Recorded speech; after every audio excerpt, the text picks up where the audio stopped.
What more paradoxical sight or scene can you imagine? 6 primitives in their war paint, in their loincloths, in their moccasins, sitting at the knee of a star being who had descended from the heavens. This star elder, after a few months, produced a small, flat, green crystal. He cupped the crystal in his hand, and in the crystal he was able to create images. And in these images were the stories of where he was from, of who he was, and why he was here on planet Earth. If that was not an astonishing thing in itself to these 6 young men, there was more to come. For in time, in the crystal, the hidden history of planet Earth was revealed to these men, as only an extraterrestrial could tell it. The Star Elder revealed the development of the solar system, the birth of planet Earth, and even the creation of mankind. And he told it not as if it was a research project, but as if he had learned it in school. The stories of the Star Elder passed on through my grandfather, passed on to his grandchildren, and to myself, were the inspiration for the research that I am about to present you. They do not clash in any way with our histories, but the documented histories. They do clash, however, with what we are told in the public schools, what we are told on CNN, what we are told in the documentaries. Our histories have been fabricated to serve one purpose, to suit the institutions, to serve the system. I do not wish in any way to denigrate or to attack the system. It has produced many wonderful things for individuals. Healthcare, medicine, and other events that have made it astounding to live in this time. However, there is a price. We have sacrificed our freedom, we have sacrificed our destiny, we have sacrificed our free will. The Star Elder's story spoke of several star beings who descended to Earth, and they affected our history. I grew up with these stories and was absolutely enthralled. I could not get enough. I have to mention that the Hopi stories and the Apache stories oftentimes talk about star beings. They talk about the star warrior, Sahu, who descended from the stars to teach the Apache warriors how to fight, to be able to stand against 10 or 20 men. The stories about Hilili, who was a witch in the beginning, an evil spirit who descended from the stars, and who plagued the Native Americans of the Southwest until such time as the conquistadores, the priests, and the foreigners began to invade the lands. Hilili, the star being, the star Kachina, then turned his powers against the missionaries, against the Spanish soldiers. Hilili, who was once he was a burr in the saddle and a thorn in the side of the Native Americans, suddenly had become a hero. There is a story about Nangasahu, the blue star Kachina, the chasing star Kachina, who descends from the sky and who has this very mysterious message. He speaks of prophecy. He tells us what's going to happen at the end of the fourth world. I will reserve that story for tomorrow, but Nangasahu is a mysterious figure. He has a long trailing headdress and a very mysterious black star on his face. Very few elders know his story, and those who do know seldom talk about what he does and his purposes. Star beings are part of the cosmology of virtually every Native American tribe, of every primitive society on this planet. We find it remarkable that the civilized world does not allow for the existence of star beings and dancing stars. We find it absolutely astonishing. The arrogance to suggest that we are the only ones in the universe speaks loudly of the foolishness and the arrogance of civilization. I grew up with the stories of the elder and never once questioned. I had no doubts. I had seen the dancing stars myself. In fact, on Wednesday nights, on special Wednesday nights, we were taken out into the desert to sit on the hillsides, and there we would watch the dancing stars. They would twirl and spin and dance, and when I first saw them, I said, "Grandfather, what is that?" And he said, "Grandson, those are the spirit dancers. Those are the star dancers." and said, "My God, grandfather, how can I be a star dancer? How can I dance in the skies, in the heavens with them?" And he said, "Grandson, you must learn the dance, you must have the spirit, and you must have the heart." And I was very fortunate because he taught me some of the steps, and I have been able to spend a great number of days in powwows. I have competed, I have danced, I have been in ceremonies, and I cannot tell you how important a part of life dancing is.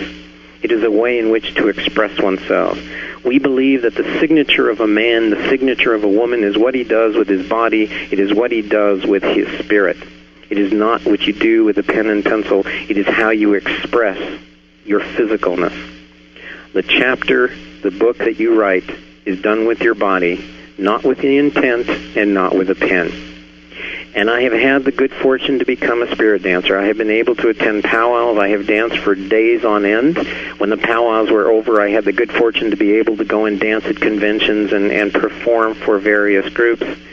Dancing is passion, dancing is fire. In fact, I named my dance troupe Maksho, which means to dance with fire.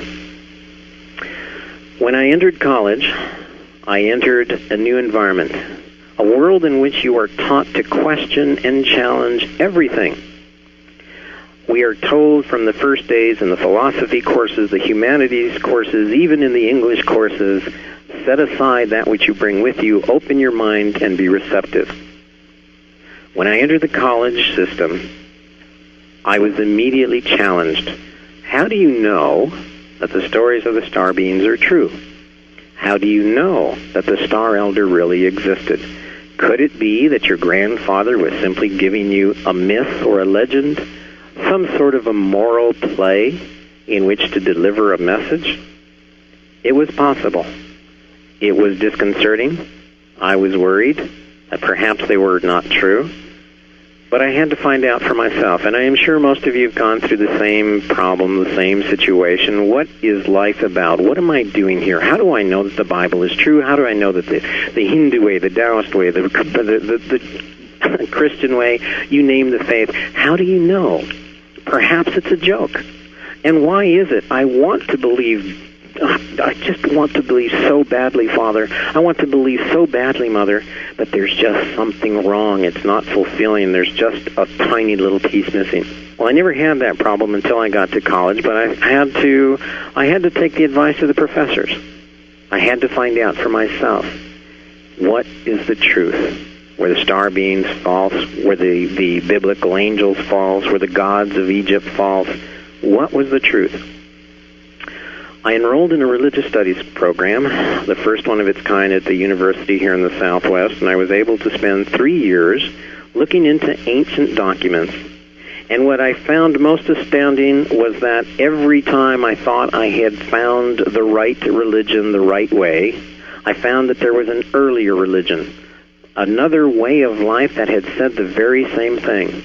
I found myself being forced to study ancient languages, to look at the Hebrew Aramaic languages, to look at the hieroglyphs, to look at the cuneiforms, to continue to delve deeper and deeper into the past. I actually pursued a study in the world's oldest religion. I was persuaded that there was at least one common source. The names of the gods, the stories, the events that were in all of the religions of the planet were far too similar. Not only were there common threads, there were ropes that were the size of a tugboat hawser. They were enormous coincidences and similarities. The word for God in Apache is the same as the word in New Zealand that the Maoris use. Some of the words used in Australia were the same as the words used in ancient Egypt and Sumeria. Some of the Hopi words that are used are the same as the Celtic and the Babylonian. It was astounding. And I found that, in fact, there was one religion way, way back. But our cultural experts, our archaeological scholars, our biblical, I'm going to have to use the word experts, suggest that our civilization began in approximately 4000 BC. I'm sure most of you have seen the books. You've seen the videos. You've heard the numerous lecturers who are now presenting evidence to show that the Sphinx is not created in the year 2000, that it was very likely created somewhere around 10,000 BC. I highly recommend a book called Forbidden Archaeology. It is an extraordinarily large book, and in it there is evidence of civilization, of human beings, of footprints, of beads, of all kinds of jewelry, of hammers in rock strata that are over 1.2 million years old. There is evidence everywhere, and I suggest there is even evidence on other planets in our solar system to suggest that when the experts of our society suggest that life began 4,000 BC, that they're horribly and erroneously wrong. I suggest Mr. Bauval, Graham Hancock, Richard Hoagland, Zacharias Sitchin. The authors continue. There are numerous who present evidence. Mr. von Daniken, who probably began the wave of challenging and questioning the experts many, many years ago. The evidence is astounding. I find it remarkable that you can look in any encyclopedia and you can find a definition for something called ball lightning. It is a fact. It exists. It is real. But did you know that there are hundreds of thousands of photos and videos of documented witnesses who have seen UFOs?